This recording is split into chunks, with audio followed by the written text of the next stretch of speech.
ආණ්ඩුව ගද්දී දැනගෙන හිටියේ නැති ගොඩක් දේවල් ආණ්ඩුව ගත්තට පස්සේ අපි දැනගත්තා. මෙන්න මෙහෙම කතාවකුත් එක්ක අද වෙබ් පත්තරේ ඕගොල්ලෝ වෙනුවෙන් අරගෙන ආවා. වෙබ් එකේ තියෙන පත්තරේ කියවන්න කම්මැලි වෙලාවටයි වෙබ් එකේ තියෙන පත්තරේ කියවන්න වෙලාවක් නැති වෙලාවටයි ඔන්න මම අදත් අරගෙන ආවා මේ නෙවඩන් වෙබ් පත්තරේ. මාර්තු මාසේ 17 වෙනි සඳුදා දවසේ වාර්තා වුණු සුවිශේෂී පුවත් පිළිබඳ අවධානය යොමු කරමු. ඊයේ රාත්‍රියේ වෙඩි තැබීමක් සිදු වෙලා තිබුණා. ඒ සම්බන්ධ පුවත පළවෙනි පුවත ලෙස ගමු. නිවුස් 19 වලින් තමයි මේක උපුට ගන්න. මේකේ හෙඩ්ලයින් එකේ සඳහන් කරලා තියෙන්නේ මෙහෙම. නාගලගං වීදියේ වෙඩි තැබීමක් කියලා තමයි සඳහන් කරලා තියෙන්නේ. ග්‍රෑන්ඩ් පාස් නාගලගම් වීදියේ මීට සුළු මොහොතකට පෙර වෙඩි තැබීමක් සිදුව තිබෙනවා. මෙම වෙඩි තැබීමකින් පුද්ගලයන් දෙදෙනෙකු තුවාල ලබා කොළඹ ජාතික රෝහලට ඇතුළත් කර තිබෙන බව තමයි වාර්තා වෙන්නේ. ලොටරි රථයකින් පැමිණි වෙඩික්කරුවන් වෙඩි තැබීම සිදු කර පලා ගොස් ඇති අතර ඔවුන් අත්අඩංගුවට ගැනීම සඳහා විමර්ශන ආරම්භ කරලා තියෙනවා කියලා තමයි සඳහන් කරලා තියෙන්නේ. ඉතින් මේ ග්‍රෑන්ඩ් පාස් කියන්නේ අති ජනාකීර්ණ ප්‍රදේශයක්. ඒක ඉස්සරවම සඳහන් කරන්න ඕන. ඉතින් මේ වගේ ප්‍රදේශයක සාමාන්‍ය මහ ජනතාවගේ ආරක්ෂාව මීට වඩා තහවුරු කළ යුතු තිබුණා. මීට දින දෙකකට හෝ තුනකට පෙරත් පුද්ගලයන් දෙදෙනෙකු කපා කොටා ඝාතනය කර තිබුණා. ඉතින් ඒ සම්බන්ධයෙන් විමර්ශන සිදු වෙමින් යනවා. ඒ සම්බන්ධයෙන් සැකකරුවන් 8 දෙනෙක් මම හිතන්නේ මේ වෙනකොට අත්අඩංගුවට අරගෙනක් තියෙනවා. දෙයක් වුණාට පස්සේ අත්අඩංගුවට ගත්තත් විමර්ශන කරත් ඒවා සිදුවිය යුතුයි. ඒවා සිදු වෙන්න ඕනේ නැහැ කියලා නෙවෙයි කියන්නේ. නමුත් වෙනකන් ඉඳලා නීතිය ක්‍රියාත්මක වීමට වඩා වෙන්න කලින් මේ දේවල් හඳුනාගෙන නීතිය ක්‍රියාත්මක කිරීම තමයි වැදගත්. විශේෂයෙන්ම අපි ආපුවාම මාස දෙකකින් පාතාලේ අවසන් කරනවා. අපි ජාතික ආරක්ෂාව ගැන ටියුෂන් දෙන්නම් ගියපු අය දැන් සද්දයක්වත් නැහැ. මේ පාතාල කල්ලි හොඳ හැටියට මරා ගන්නවා. හරි. දකුණේ වෙඩි තියනවා, ගම්පහ පාතාලේ වෙඩි තියනවා, කොළඹ පාතාලේ වෙඩි තියා ගන්නවා. ඉතින් නවත්ත ගන්න බැරිද? පොලිසිය නිදාගෙන ඉන්නේ කියලා තමයි අපිට අහන්න තියෙන්නේ. ඉතින් පොලිසිය මහ ජනතාවගේ ආරක්ෂාව සැපයීම වෙනුවෙන් මීට වඩා මැදිහත් කිරීමක් සිදු කරන්න වෙනවා. ඉතින් මේ වගේ සිද්ධීන් බුද්ධ්‍යංශමකින් අනාවරණය කරගෙන ඒවට එම සිද්ධීන් සිදුවීමට පෙර අදාළ පියවර ගත යුතුයි කියලා අපි දැඩිව කියන මේ වෙලාවේ ආණ්ඩුවට ඒ වගේම කෙටි කාලයක් ඇතුළත විශේෂ සැලැස්මක් සකස් කරලා මේ අපරාධ ක්‍රියා නැවැත්වීමට හැකි උපරිම උත්සාහය ගන්න කියලා අපි ඉල්ලා සිටිනවා. ඒත් එක්කම අපි ඊයේ වාර්තා කළ අපරාධ පුවතක් සම්බන්ධයෙන් සැකකරුවෙකු අත්අඩංගුවට අරගෙන තිබෙනවා. ඒ සම්බන්ධ පුවත වෙත යමු. වෙලේසුදාගේ සහෝදරයා අත්අඩංගුවට කියලා තමයි සඳහන් කරලා තියෙන්නේ. මත්ද්‍රව්‍ය වැටලීමක් අතරතුර පොලිස් කොස්තාපල්වරයෙකුට තියුණු ආයුධයකින් පහර දීමේ සිද්ධිය සම්බන්ධයෙන් සුනිමල් කුමාර නොහොත් තාජු නැමැත්තා පොලිසිය විසින් අත්අඩංගුවට ගෙන තිබෙනවා කියලා තමයි සඳහන් කරලා තියෙන්නේ. 17 වෙනිදා රාජගිරිය ප්‍රදේශයේදී තමයි මේ විදිහට ඔහු අත්අඩංගුවට ගෙන තිබෙන්නේ. ඔහු මත්ද්‍රව්‍ය ජාවාරම් සම්බන්ධයෙන් දැනට බන්ධනාගාරගතව සිටින සමන්ත කුමාරයවත් වෙලේසුදාගේ සහෝදරයෙක් බවට තමයි අනාවරණය වෙන්නේ.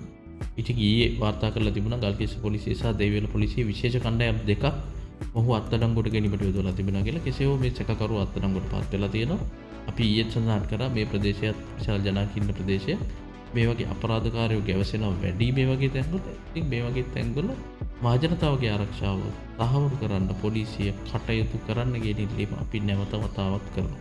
ඉතින් අපි ඊයේ නිවුස් එකක් ගත්තා මේ කාදිනල් හිමිපාණන් ප්‍රකාශයක් කරලා තිබුණා. වාස්කු ප්‍රහාරය සම්බන්ධයෙන් රජයේ පැත්තෙන් මේ වගේ පරීක්ෂණවල ප්‍රගතිය කොහොමද?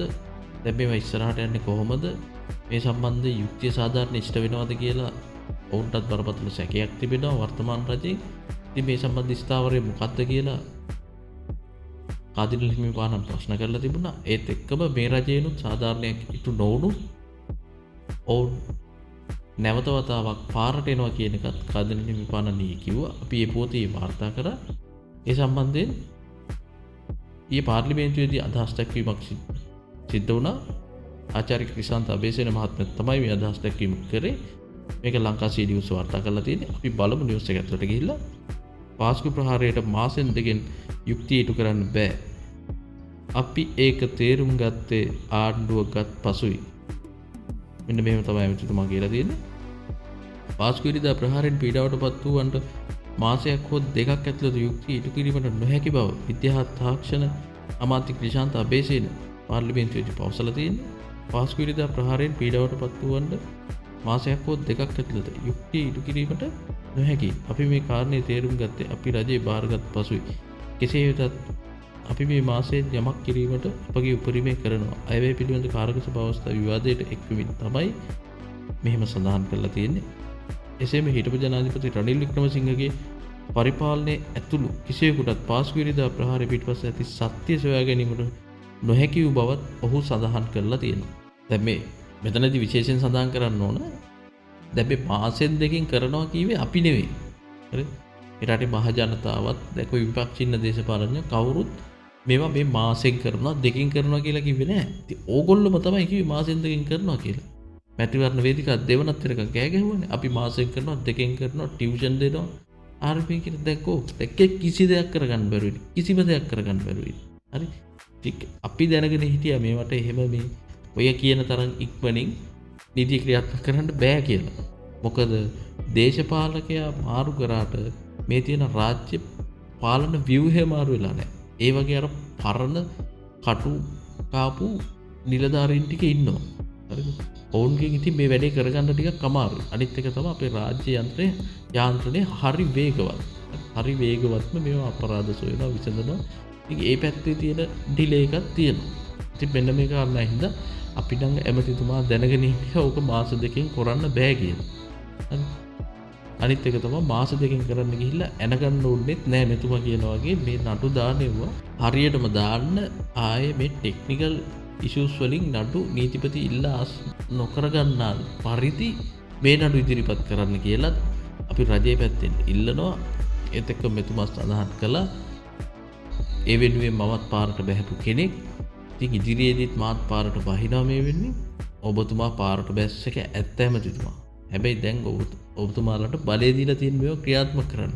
ආයේ ඔබතුමා පාරට ඇවිල්ලා උද්ඝෝෂණ කරන්න එපා මේ අපිට මේක කරගන්න විදිහක් නැහැ කියලා වෙන්න. ඒක ඔබතුමාලට දැන් කියන්නයි තියන්නේ ඔබතුමාලා ආණ්ඩුවේ ඉන්නේ. ඒකින්ද මේකට රජයක් ලෙස මැදිහත් වෙලා රජයේ ඒ අදාළ ඇමතිවරුන්ට ඔබතුමාලා බලපෑම් කරලා මේකට සාධාරණේ ඉක්මනින් කරන්න මැදිහත් වෙන්න කියන ඉල්ලීම අපි කරනවා. ඒත් එක්කම මෙතනදී විශේෂයක් සඳහන් කළ යුතුයි ජනතාවට මේ හා සම්බන්ධව ඉන්නේ අපරාධ පරීක්ෂණ දෙපාර්තමේන්තුවේ ශානි අබේසේකර සහ මහජන ආරක්ෂක අමාත්‍යාංශ ලේකම්වරයා වෙන්නේ රවි සෙනවිරත්න.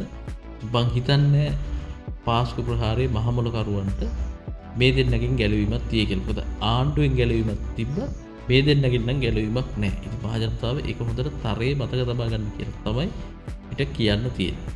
කෙසේ වෙතත් අපි බලන් හිඳිමු පාස්කු ප්‍රහාරයට අදාළව දැන් මාසයක් ඇතුළත මේගොල්ලෝ කරන්නේ මොකද්ද කියලා තියෙනවා. අපි මොනවා හරි කරන්න බලාපොරොත්තු වෙනවා කියලා තියෙනවා.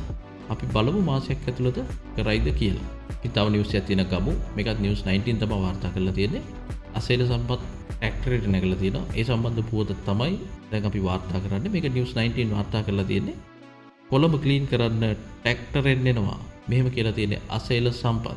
ජාතික පාරිභෝගික පෙරමුණේ සභාපති අසේල සම්පත් මහතා ඉදිරි පළාත් පාලන මැතිවරණයේදී කොළඹ මහනගර සභාවට තරඟ කිරීම සඳහා පත්තරමුල්ල සීලරත්න හිමියන්ගේ නායකත්වයෙන් ජනසෙත පෙරමුණට එක් වෙලා තියෙනවා.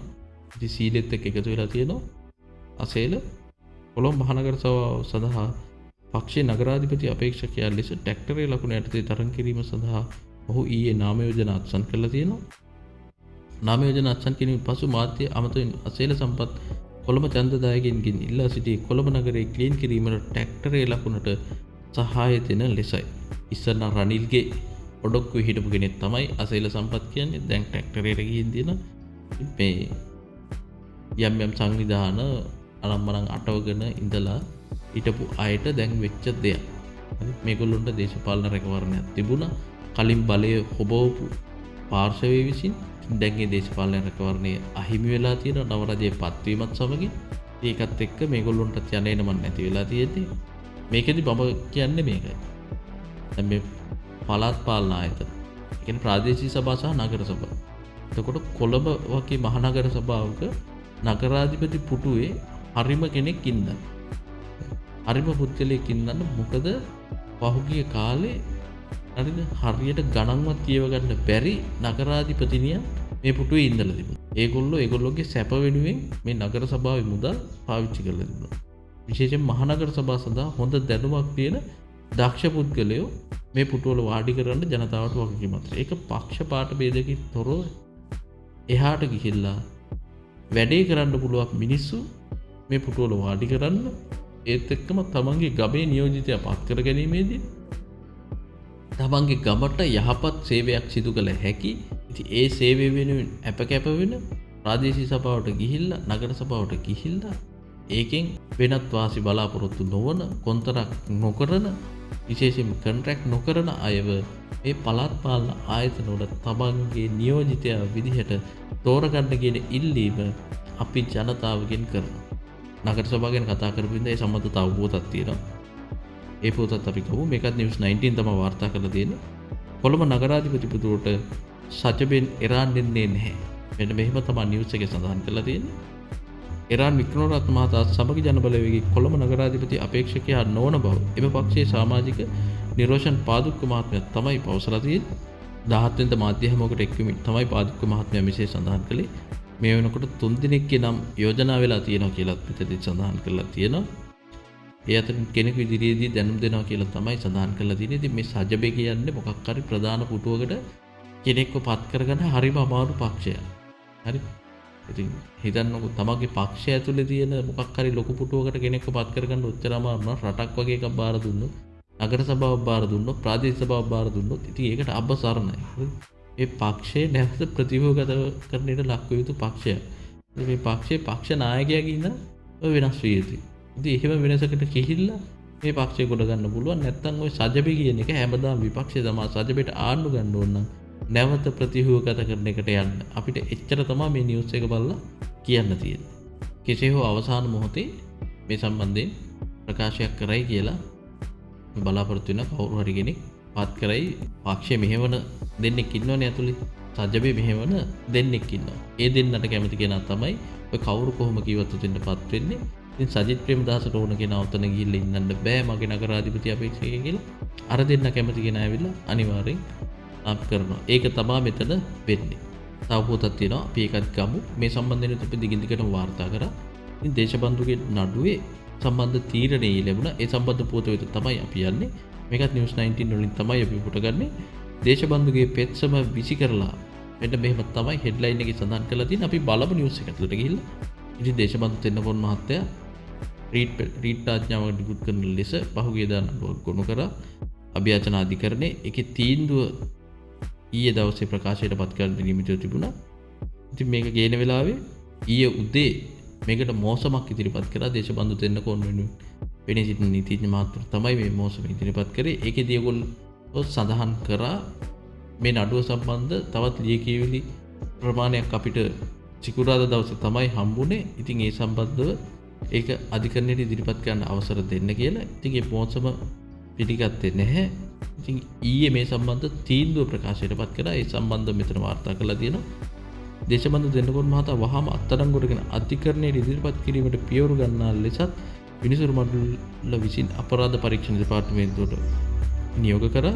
දේශබන්දු දෙන්නකොන් මහතා විසින් ඉදිරිපත් කළ රීට් පෙත්සම එහි තීන්දුව ප්‍රකාශයට පත් කළ අභියාචන අධිකරණයේ වැඩ බලන සභාපති විනිසුරු මොහමඩ් ලෆාර් තාහිර් සරත් දිසානායක යන මහතුන්ගේ සම්බන්ධිත අභියාචනා කරන විනිසුරු මණ්ඩල විසින් නියෝගය නිකුත් කළා. ඊට අමතරව ඔහුට සැකවී සිටීමට ආධාර අනුබල දී ඇති පුද්ගලයන්ට එරෙහිව ද නීතිමය පියවර ගන්නා ලෙස අභියාචන අධිකරණය නියෝග කරා. ඒ අනුව ඔහුට රුපියල් 2525ක නඩු ගාස්තු ගෙවන ලෙසද අභියාචන අධිකරණය මෙතනදී නියෝග කළා කියලා තමයි සඳහන් වෙන්නේ. ඉතින් මේ නඩුවේදී දීර්ඝ කරුණු දැක්වීමක් කරලා තිබුණා. මෙතනදී විනිසුරුතුමා සඳහන් කරලා තිබුණා. ඉතින් මේ පුද්ගලයා දේශබන්දු තෙන්නකෝන් කියන්නේ රටේ සාමාන්‍ය පුරවැසියෙක් නොව ඔහු රටේ පොලිසිය ප්‍රධානියා. රටේ පොලිස්පති උසාවිය මගහැරීම බරපතල වරදක් කියලා තමයි මෙතනදී සඳහන් කළේ. ඉතින් නීතිය ආධිපත්‍යයට බරපතල ප්‍රහාරයක් මේකෙන් එල්ල වෙනවා කියලා සඳහන් කළා. ඉතින් මෙතනදී ඔහු අත්අඩංගුවට ගන්න කියලා තමයි සඳහන් කළේ. මම කියන්නේ මේක දැන් තව දුරටත් මේ පුද්ගලයා වෙනුවෙන් නීතිඥවරු ඉදිරිපත් වෙනවා නම් ඔවුන්ගේ සදාචාරාත්මක භාවය පිළිබඳවත් සොයා බලන්න වෙනවා. ඉතින් මෙවැනි පුද්ගලයන් ආරක්ෂා කිරීම නීතිඥවරු ප්‍රශ්නයක් නැහැ. අපරාධකාරයෝ වෙනුවෙන් ඕනම කෙනෙක් වෙනුවෙන් නීතිඥයාට පෙනී සිටින්න පුළුවන්. නමුත් මේ වගේ රටේ බරපතල ප්‍රශ්නයක් මේක. පොලිස්පති පොලිසියට බය හැංගිලා ඉන්නවා. මේව ලෝකේ කොහෙවත් වෙලා නැහැ. අපි මේ සම්බන්ධව ටිකින් ටිකටම කතා කරා. ටිකින් මම මේ සම්බන්ධයෙන් වැඩිදුර කතා කරන්න යන්නේ නැහැ. නමුත් ඉතින් මේ වගේ පුද්ගලයන් වෙනුවෙන් නැවත පෙනී නොසිටී කියලා අපි මේ මහත්තුරුන්ගෙන් බලාපොරොත්තු වෙනවා. ඒත් එක්ක මේ හා සම්බන්ධී තව පුවතක් තියෙනවා. මේකත් නිවුස් 19 තමයි වාර්තා කරලා තිබුණේ. මේ පහුගිය දවස්වල එහෙම මෙහෙන් කණින් කොණින් ඇහුණා කෙනෙක් මෙයාව තියාගෙන ඉන්නවා කියලා. හරි. මේකේ හෙඩ්ලයින් එකේ තියෙන්නේ මෙහෙම මම දේශබන්දු හංගගෙන නැහැ. මෙහෙම කියලා තියෙන්නේ හිටපු මහජන ආරක්ෂක ඇමති ටිරාන්නලස් යාළුවෝ දෙන්න හිටපු පොලිස්පති දේශබන්දු දෙන්නකෝ මහතා රැකවරණයේදී තමා විසින් සකවාගෙන සිටින බවට ඇතැම් සමාජ මාධ්‍ය ජාලාවල යන ප්‍රතිචාර රට හිනස් වන විහිළුවක් බව හිටපු මහජන ආරක්ෂක ඇමති ටිරාන්නලස් දිවයින පුවත්පතට තමයි වාර්තා කරලා තියෙන්නේ. විහිළු මගින් සමාජයේ හිනස් වන පිරිස් මෙවැනි ප්‍රචාර කරමින් තමා පිළිබඳ වැරදි මත අතුරුවමින් සමාජයේ නොමක යවන බවත් ඒවාට නොරවටන ලෙසත් ජනතාවගෙන් ඉල්ලා සිටිනවා කියලා තමයි සඳහන් කරලා තියෙන්නේ. පොලිස්පති දේශබන්දු දෙන්නකෝ මහතාට ආරක්ෂාව ලබා දීමට කටයුතු කරමින් සිටින බවට සමාජ මාධ්‍යවල පළවන අදහස් සම්බන්ධයෙන් අලස් මහතාගෙන් කළ විමසීමේදී තමයි මෙහෙම සඳහන් කරලා තියෙන්නේ. ඉතින් මේක ප්‍රසිද්ධ රහසක් විදිහට මහතාවම හැබැයි දැන් පොලිසියට එක දෙයක් දැනගන්න පුළුවන් දැන් බඩු එහෙ නැහැ. දේශබන්දු එහෙ නැහැ. වෙන තැනකට දැන් මාරු වෙලා ඉන්නේ. හරි. දෙකක් මෙතනදී දැනගන්න පුළුවන්. හරි. අර මේවට කියන හොරාට කඩි කෙහෙල් කන වැටපයින්නවා කියලා. සමාජ මාධ්‍යවල මොනවා කිව්වා සමාජ මාධ්‍යවල උත්තර දෙන්න ඕනේ නැහැ. පොලිසිය හොයන්න ආවේ නැහනේ අලස් මහත්තයා ඔයාගේ ගෙදර. පොලිසිය ඇවිල්ලා ඔයාගේ ගේ සර්ච් කරේ නැහනේ. ඉතින් එහෙම වෙන්න කලින් ඔයා ඉස්සරහට පයින්න ඕනේ නැහැ. ඉතින් මෙතන ඒකෙන්ම පේනවා මෙතන යම්කිසි දෙයක් සිදු වෙලා තියෙනවා කියලා. අනිත් එක තමයි ඔය W15 හෝටලේ සිද්ධියට ටිරාන්නලස් සම්බන්ධයි කියලා ආරෙම් මෙහෙන් කණින් කොණින් ඇහෙනවා. දැන් ඒ සම්බන්ධවත් කරුණු අධිකරණයට වාර්තා කරනවා කියලා CID එක කියලා තියෙනවා. ඉතින් ඔයත් ටිකක් පරිස්සම් වෙන්න කියලා තමයි අපිට ටිරාන්නලස් මහත්තයාට කියන්න තියෙන්නේ. තව නිවුස් එකක් තියෙනවා අපි ගමු. පොල්හේන ක්‍රීඩාංගණයක් ගැන හඳුන්නෙත්තිකින් ප්‍රශ්න කරන්න. එහෙම කියලා තියෙන්නේ ජාතික ක්‍රීඩා සභාවට යෝජනය කරන රොෂාන් මහනාම හිටපු ක්‍රිකට් ක්‍රීඩකයා සුනිල් හඳුන්නෙත්ති ක්‍රිකට් ආයතනය සමග ආරම්භ කිරීමට නියමිත සැලසුම් කරන පොල්හේන ජාත්‍යන්තර ක්‍රිකට් ක්‍රීඩාංගණය සම්බන්ධයෙන් ව්‍යාපෘතිය ප්‍රශ්න කළ යුතු බව ජාතික ක්‍රීඩා කමිටුවේ සමාජික හිටපු ක්‍රිකට් ක්‍රීඩක රොෂාන් මහනාම මහත්මයා තමයි පවසලා තියෙන්නේ. ඔහු මුහුණු පොතේ සටහනක් තමයි මෙහෙම සඳහන් කරලා තියෙන්නේ. අදාළ ව්‍යාපෘතිය පසුපස ඇති අරමුණ සහ අභිප්‍රායන් පිළිබඳව ප්‍රශ්න කළ යුතු බව තමයි ඔහු සඳහන් කරලා තියෙන්නේ. මේ ව්‍යාපෘතිය සම්බන්ධයෙන් වත්මන් ජනාධිපතිවරයාගේ සහ අගමැතිනිගේ අවධානයට ලක් විය යුතු බවට තමන් විශ්වාස කරන බව හිටපු ක්‍රිකට් ක්‍රීඩක රොෂාන් මහනාම මහත්මයා සඳහන් කරලා තිබුණා. ඉතින් ශ්‍රී ලංකාව සතුව ජාත්‍යන්තර ක්‍රිකට් ක්‍රීඩාංගණ විශාල ප්‍රමාණයක් තියෙන. අපි කියන්නේ ක්‍රිකට් ක්‍රීඩාංගණ තව හැදෙනවා නම් හොඳයි. නමුත් ක්‍රීඩාංගණ විතරක් තිබුණාට මදි. ක්‍රීඩා කෞශල්‍ය දරුවන්ගේ ක්‍රීඩා කෞශල්‍ය දියුණු කිරීම වෙනුවෙන් වැඩසටහන් ක්‍රියාත්මක වෙනවා. දකුණු පළාත ගත්තොත් දකුණු පළාත කේන්ද්‍ර කරගනිමින් ජාත්‍යන්තර ක්‍රීඩාංගණ දෙකක් තියෙනවා. ගාල්ල ජාත්‍යන්තර ක්‍රීඩාංගණේ ඒ වගේම හම්බන්තොට ක්‍රීඩාංගණේ තියෙනවා. කොළඹ ගත්තොත් ආර් ප්‍රේමදාස තියෙනවා. SSC එකේ තියෙනවා. ක්‍රීඩාංගණ බොහොමයක් තියෙනවා. බස්නාහිර පළාත නියෝජනය කරලා. ඕවගේම ක්‍රීඩාංගණයක් හදන්න ගිහිල්ලා අර හෝමාගම හදනවා කියලා විශාල නාටකමක් නැටුවා. ඒ දවස්වල බන්දුලුගුණ වර්ධන දැන් ඒවා එහෙම නැවතිලා තියෙනවා. ඉතින් ඒ පන්නේ ව්‍යාපෘති නැවතත් රටට අවශ්‍ය නැහැ. ඒකත් අපි කර්මාන්ත ඇමතිතුමාට කියන්න ඕනේ. හරිද? ඒ පන්නේ ව්‍යාපෘති නැවත මේ වගේ ප්‍රසිද්ධ වෙන්න ජනප්‍රිය මාතෘකා ගෙනල්ලා මේ වගේ දේවල් අවශ්‍ය නැහැ. මෙතනදී රොෂාන් මහනාම මහත්මයා කලිනුත් කියලා තිබ්බා මේ ගමේ දරුවන්ගේ ක්‍රීඩා කුසලතාවයන් ඉහළ නංවන්න මේ මුදල් වියදම් කරන්න කියලා. මොකද අපි ක්‍රීඩකයෝ හදන්න නැතුව ක්‍රීඩාංගන කොච්චර හැදුවත් වැඩක් නැහැ. අපි ඉස්සරෝම හදන්න ඕන බිම් මට්ටමේ ක්‍රීඩකයෝ ටික සංවර්ධනය කරන්න. ඒ වෙනුවෙන් බිම් මට්ටමේ ඇති කළ යුතු පහසුකම් ඇති කරන්න ඕන. හරි ප්‍රාදේශීය ලේකම් කොට්ටාසයකට ගියොත් එහෙම ඒ පළාතේ තියෙන පාසලට හරි ලෙදර් නෙට් එකක්වත් නැහැ ගහන්න සමහර පාසල් වල. නමුත් ලෙදර් ගහන්න. හරි තාමත් මෙට්‍රස් එකේ ලෙදර් ගහන්න ගොඩක් පාසල්. ඉතින් හොඳ පිච් ටිකක් ඒ ග්‍රවුන්ඩ් වල හදලා දෙන්න. ඉතින් මේවා තමයි ඇති කරන්න ඕන පහසුකම්. මේ දේවල් කරන්නේ නැතුව සමහර දරුවන්ට සමහර ප්‍රදේශවල දරුවන්ට ක්‍රිකට් ගහන්න අදාළ බඩු ටික නැහැ. අර තැලිච්ච පොඩි වෙච්ච බෝලෙන් දරුවන්ට ක්‍රිකට් ගහන්න වෙලා තියෙනවා. ඉතින් මෙන්න මේවයි හදන්න ඕන. පහසුකම් ගමට දෙන්න. පහසුකම් ගමට දුන්නාම හොඳ ක්‍රීඩකයෝ බිහි වෙයි. හරි ඊට පස්සේ ජාත්‍යන්තර ක්‍රීඩාංගන හදාගන්න පුළුවන් වුණා තරම්. ඉතින් ගමේ ක්‍රීඩාව දියුණු කරන්න මීට වඩා කැපවීමෙන් කටයුතු කරන්න කියලා අපිත් ඉල්ලා සිටිනවා. ඒත් එක්කම මේ විශේෂයෙන් රොෂාන් මහානාම, මහේල ජයවර්ධන, කුමාර සංගක්කාරලා වගේ අය මේ ක්‍රීඩාව සම්බන්ධයෙන් ඒගොල්ලොන්ගේ අදහස් පළ කිරීම අනිවාර්යෙන්ම පිළිගන්න වෙනවා. මොකද ඔවුන් මේක ඇත්ත ඇති සැටියෙන් දැකලා තමයි ඔවුන් මේක කියන්නේ. හරිද? මේ මහේල ජයවර්ධන විශේෂයෙන්ම කාලයක් තිස්සේ කතා කරනවා අපේ ස්කූල් ක්‍රිකට් එකේ ෆස්ට් ක්ලාස් ක්‍රිකට් එකේ ප්‍රශ්නයක් තියෙනවා. ඉතින් මේ ප්‍රශ්න විසඳන්න ක්‍රිකට් බෝඩ් එක මැදිහත් වෙන්නේ නැහැ. ක්‍රීඩා අමාත්‍යාංශය මැදිහත් වෙන්නේ නැහැ. රජයක් විදිහට මැදිහත් වෙන්නේ නැහැ. ඉතින් මේ ක්‍රිකට් ක්‍රීඩාව කියන එක තව ඉහළට ගේන්න නම් මෙන්න මේ ප්‍රශ්න දෙක ස්කූල් ක්‍රිකට් එකයි අපේ ලිස්ට් එකේ ක්‍රිකට් එකයි පළමු පෙළ ක්‍රිකට් එකයි තමයි හදන්න ඕනේ. ඉතින් මේ වෙනුවෙන් අවශ්‍ය කරන වැඩසටහන් නව ක්‍රීඩා අමාත්‍යවරයා යටතේවත් ක්‍රියාත්මක වෙයි කියලා අපි විශ්වාස කරනවා. අපි බලන් ඉමු මේකට මොකක්ද කරන්න කියලා. මේ සම්බන්ධයෙන් රජයේ පැත්තෙන් අගමැතිනියගේ ප්‍රතිචාරය අපි බලාපොරොත්තු වෙනවා. කනගාටුදායක බෝතක් තියෙනවා වාර්තා කරන්න. මේ කලාම ටයිම්ස් වාර්තා කරලා තියෙන්නේ යුනිකෝර්න් හස්තිය මියගිය ආකාරයේ හෙළිවේ කියලා තමයි මේක සඳහන් කරලා තියෙන්නේ. මින්නේරි ජාතික වනෝද්‍යානයේ සිටි යුනිකෝර්න් නැමැති හස්තිය මිය ගොස් තිබෙනවා. පරිසර අමාත්‍ය ධම්මික පටමැති මහත්මයා තමයි පාර්ලිමේන්තුවේදී සඳහන් කරලා තියෙන්නේ. වෙඩිවැදී මිය ගොස් සිටි හස්තියාගේ සිරුර අද වනජීවි නිලධාරීන් විසින් සොයාගෙන තියෙනවා කියලා තමයි සඳහන් කරලා තියෙන්නේ. අමාත්‍යවරයා සඳහන් කළේ පසුගිය 15 වෙනිදා කිසියම් පිරිසක් විසින් යුනිකෝර්න් නැමැති හස්තිය රට වෙඩි තබා ඝාතනය කරා කියලා. ඉතින් මේ සම්බන්ධ පරීක්ෂණ පවත්වනවා කියලා සඳහන් කරලා තියෙනවා. ඉතින් අර වෙඩි තිබ්බු කතාවෙම අනිත් එක තමයි කියන්න තියෙන්නේ. ඇතා මරුණාට පස්සේ කොච්චර පරීක්ෂණ කරත් වැඩක් නැහැ. ඉතින් මේ සත්ත්ව සම්පත ආරක්ෂා කර ගැනීමට මීට වඩා ඉදිරි පියවර යන්න වෙනවා. ඉතින් විශේෂයෙන්ම මේ ඇත්තු අලි කොච්චර හිටියත් අපිට ඇත්තු ඉන්නේ සීමිත ප්‍රමාණයක්. මේගොල්ලෝ ඉන්නේ කොහෙද කියලා ටැග් කරගන්න තාක්ෂණික ක්‍රමවේද භාවිත කරන්න වෙනවා. මේගොල්ලෝ අල්ලලා ඒගොල්ලොන්ට GPS කරපටි දාලා මොකක් හරි කරලා ඒගොල්ලෝ GPS අයි කරලා මේගොල්ලෝ යන තැන කොහෙද මොකද ඇත්තු ඉන්නේ ඊටාම සීමිත පිරිසක්. හරිද? එතකොට මේ GPS එකක් අයි කරලා ඒ වෙනුවෙන් මොනිටර් කරන්න නිලධාරියෙක් දැම්මා කියලා ඒක පාඩුවක් වෙන්නේ නැහැ. මේ රටේ ජාතික සම්පත ඇත්තු කියන්නේ. මේ සත්තු ආරක්ෂා කරන්න. සත්තු ආරක්ෂා කරන්න ඒ වගේ ඉදිරි පියවරන් වලට යන්න ඕනේ. එහෙම යන්නේ නැතුව සතා මරනට පස්සේ පරීක්ෂණ කරලා වැරදිකරුවන්ට දඬුවම් දෙන්න ඕනේ. ඉතින් ඒක නෙමෙයි ප්‍රශ්නේ. ප්‍රශ්නේ ඇති වෙන්න කලින් මේ ප්‍රශ්න වළක්වා ගන්නයි අපි කටයුතු කරන්න ඕනේ. අලිය ඇතා කියන සතා දවසට කිලෝමීටර ගාණක් ඇවිදින සතෙක්.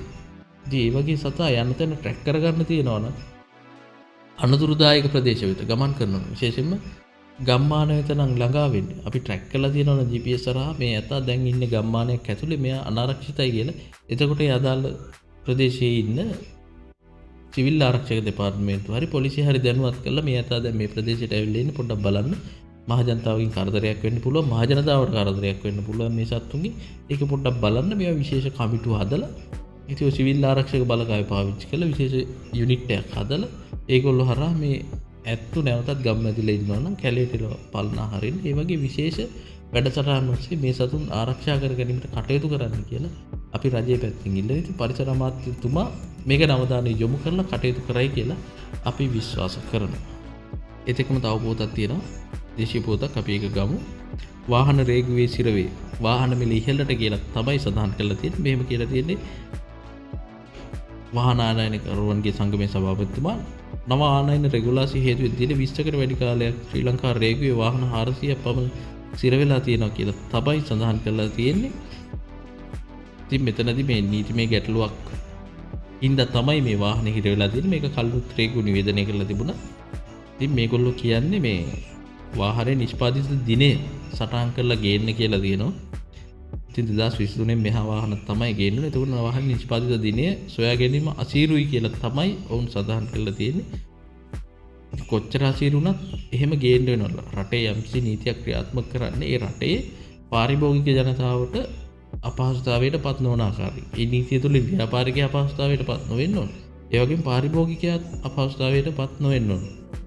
ඊයේ පෙරේද YouTube මාධ්‍යයක තිබ්බ සාකච්ඡාවකදී ලංකාවේ ප්‍රසිද්ධ වාහන ආනයනකරුවෙක් සඳහන් කරනවා මේ සමහර අය වාහන නීති විරෝධීව ගේනවා කියලා. වාහනේ සීට් බෙල්ට් එක යට තමයි වාහනේ ඒක ගහලා තියෙන්නේ. ඉතින් මේ සීට් බෙල්ට් එක මාරු කරලා වාහන ගේන්න සමහරු කටයුතු කරමින් ඉන්නවා කියලා තියෙනවා. ඉතින් මේ වගේ දේවල් එක්ක රේගුව මෙහෙම රඳවාගෙන පරීක්ෂා කිරීම සම්බන්ධව මහජනතාව විදිහට කවුරුත් කලබල විය යුතු නැහැ. ලේට් ෆී එක ගෙවලා හරි වාහනේ ගන්න ඉතින් මේ වගේ නීති අයින් කරොත් වෙන්නේ ඔයාට 2017 වාහනයක 2023 සීට් බෙල්ට් එක ගහලා ගෙනල්ලා ඇතුළට ගෙනල්ලා 2023 එකක් කියලා 2018 වාහනයක් තමයි ඔයාට අරගෙන පදින්න වෙන්නේ. හරිද? මොකද මේගොල්ලෝ ඒ වගේ වැඩ කරපු අය. මේගොල්ලෝ ඊට කලින් එහෙම නොකරපු අය කියලා කාටවත් කියන්න බෑනේ. හරිද? දැන් රට ඇතුලේ නීති විරෝධීව එකලස් කරපු වාහන තියෙනවා. ඒව එන්නේ කොහොමද? ඒවා මෙච්චර කාලයක් ගෙන්නුවේ කවුද? ඒත් මේ වාහන ආනයන කරු වාහන ස්පෙයා පාර්ට්ස් ගෙන්නන අයම තමයි මේව කරන්නේ. මේක රට ඇතුලේ තිබුණ වෙනම ව්‍යාපාරයක්. හරි. ඉතින් එහෙම එකේ මේ සීට් බෙල්ට් එකක් මාරු කරලා මේ වගේ ගේමක් නොගහයි කියලා කාටවත් කියන්න බෑනේ. මේ දැඩි පරීක්ෂාවකින් එළියට දෙන්න කිසි ප්‍රශ්නයක් නැහැ. ඒ අදාළ නීතිමය රෙගුලාසි වලට අනුගත වෙලා ආනයනකරුන් කටයුතු කරන්න කියලා අපි ඉල්ලා සිටිනවා. විදේශ පොතක් වෙත අපි අවධානය යොමු කරමු. මේක දිවයින තමයි වාර්තා කරලා තියෙන්නේ. මේකේ හෙඩ්ලයින් එකේ සඳහන් කරලා තියෙන්නේ මෙහෙම ට්‍රම්ප් සහ පුටින් මේ සතියේ හමු වෙති කියලා තමයි සඳහන් කරලා තියෙන්නේ. යුක්‍රේනයේ සමග සටන් විරාමයක් ඇති කිරීම සම්බන්ධයෙන් සාකච්ඡා කිරීමට රුසියානු ජනාධිපති ව්ලාදිමිර් පුටින් සහ ඇමරිකානු ජනාධිපති ඩොනල්ඩ් ට්‍රම්ප් යන මහතුරුන් අතර හමුවක් මේ සතියේ සිදු වන බව විදේශ මාධ්‍ය වාර්තා කරලා තියෙනවා. යුක්‍රේන ජනාධිපති සෙලෙන්ස්කි මහතා විසින් සඳහන් කළ දින 30ක සටන් විරාමයේ තමා පිළි නොගන්නා බව රුසියානු ජනාධිපතිවරයා ප්‍රකාශ කළ තිබුණි. යුක්‍රේනයේ විශාල භූමි ප්‍රමාණයක් රුසියානු හමුදාව විසින් අත්පත් කරගෙන ඇති නිසා දැන් යුක්‍රේන හමුදාවට ඇත්තේ යටත්වීම හෝ මිය යෑම බවද රුසියානු ජනාධිපතිවරයා පහුගිය දා ප්‍රකාශ කරලා තිබුණා. ඉතින් යුක්‍රේනයේ භූමි ප්‍රමාණය 25%කට ආසන්න ප්‍රමාණයක් මේ වෙනකොට රුසියාව යටත් කරගෙන තියෙනවා. ඉතින් මේ යුද්ධය නවත්තන්න කියලා ඇමරිකාව නව ජනාධිපතිවරයා දැඩි මතයක ඉන්න මේ සම්බන්ධයෙන් දැඩි කතා බහට ලක් වුණා පහුගිය සමයේදී. ඉතින් මේ කෙසේ හෝ යුදගිනි නිවිය යුතුයි. මෙහිදී මේ රුසියාව විසින් අත්පත් කරගත්ත කොටසේ බලය කාටද කියන එක ප්‍රශ්නේ තියෙන්න බං හිතන්නේ. ඒ සම්බන්ධව සාකච්ඡා මාර්ගයකට ගිහිල්ලා ජනතාව පීඩනයට අපහසුතාවයට පත්වන මෙවැනි යුද්ධ නවත්ත ගන්න රාජ්‍ය නායකයන් කටයුතු කරાવી කියලා අපි විශ්වාස කරනවා. ඒත් එක්කම පෙරේදා ඇමරිකාව විසින් හූති කැරලිකරුවන් ගුවන් ප්‍රහාර එල්ල කරලා තිබුණා. මේකෙදි ඊයේ අපි වාර්තා කරේ 19 දෙනෙක් මේක කියලා තමයි.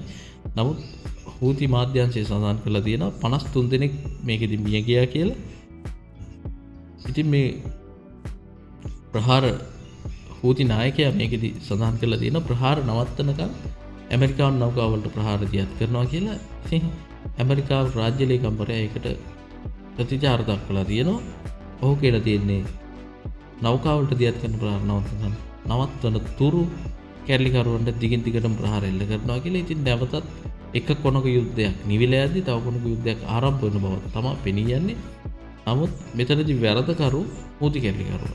ඔවුන් අනවශ්‍ය යුද්ධයකට තමයි මේ පැටලෙන්නේ. ඉතින් මේකෙනුත් සිද්ධ වෙන්නේ සාමාන්‍ය මේට රටවල වෙසෙන සාමාන්‍ය මහ ජනතාව අපහසුතාවයට පත්වෙන එක. ඉතින් දරුවෝ 5 දිනක් පමණ මිය ගියා කියලා ඊයේ ප්‍රවෘත්තිය සඳහන් කරලා තියෙනවා. ඉතින් මේ වගේ දේවල් වළක්ව ගන්න දෙපාර්ශ්වයේ මැදිහත් වෙලා කටයුතු කළොත් හොඳයි කියලා තමයි අපිට කියන්න තියෙන්නේ. ඉතින් ඒකත් එක්කම අදට අපි වෙබ් පත්තරේ වැඩසටහන මෙතනින් අවසන් කරනවා. සාම්ප්‍රදායික සීමාවෙන් එහා පත්තරේ බලන්න හෙටත් එන්න මේ නෙවඩන් වෙබ් පත්තරේ.